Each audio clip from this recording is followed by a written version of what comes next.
上一條片同大家講咗打工仔嘅思維同創業嘅思維，今日同大家輕鬆講下打工仔嘅思維同創業嘅思維有咩分別呢？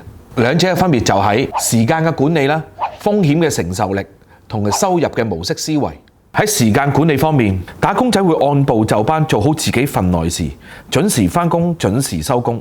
創業思維嘅人會最大利用時間，揾最有效率嘅方法。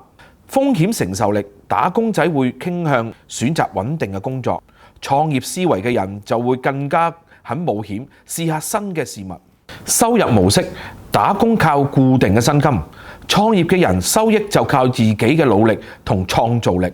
最後簡單總結下兩類人最明顯嘅分別：打工仔就講穩定，創業嘅人就會追機會；打工仔只會跟指示，創業嘅人就會做決定。